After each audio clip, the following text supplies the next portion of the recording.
so bad. Oh, you're a good sport. You know, if you can't handle pottery breaking, then just forget being a potter. I mean, you have to be hardy. I mean, if breaking pottery upset me, I would spend all day crying. Which I do anyway, actually.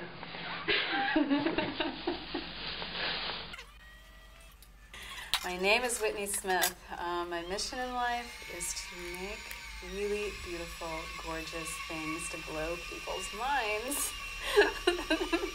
I live in Oakland, California, and I don't know, I own this small little factory business.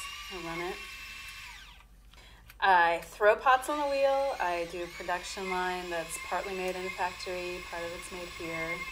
I do one-of-a-kind work, mostly thrown, some hand-built stuff. Well, my work is primarily functional. I like things to be useful even if they're really beautiful. I like the idea of people using gorgeous objects in their everyday life. The shapes, the forms, the designs, the ideas are based in nature forms. Everything from tiny little seeds to trees, the way branches are laid out, butterflies, flower, petals, veins. And I like to use all those elements in a decorative sense, and also just to inform the shape of things, because I think that there's nothing more beautiful than nature, and I just want to kind of make that an organic, natural part of what I'm making with pottery. Pottery is like the easiest thing in the world for me. Like, it's always been easy for me. The second I learned how to throw, I was like completely obsessed, and I just wanted to make pots. I didn't necessarily want to look at pots or even learn anything about it. It really hasn't been until about the last like maybe 5 years or so where I've actually started being really interested in what's going on out there and learning more from other people. When I was starting to make stuff, I had a very definite idea of what I wanted to create, and it kind of came from inside my head and what I was seeing around me as far as like flowers and plants and trees. I wasn't looking at other people's pottery to inform my sense of what could be made.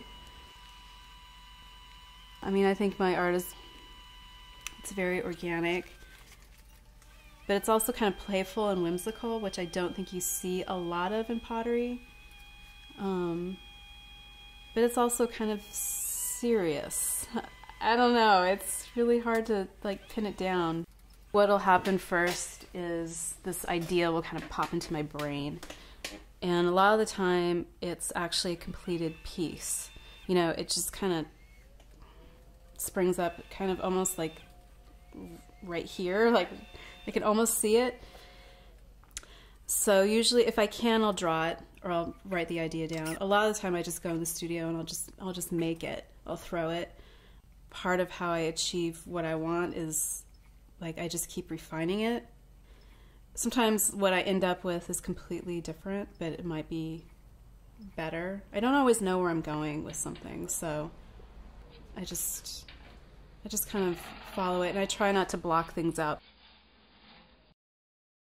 I think if you're contemplating something really beautiful, you're not stressed out. You're not thinking about the bills that aren't getting paid. You're just in that moment with that beautiful thing. And that's really what I'm trying to do. You know, I'm just taking people out of the moment so that they can enjoy, you know, being with something that I made for them. WhitneySmithPottery.com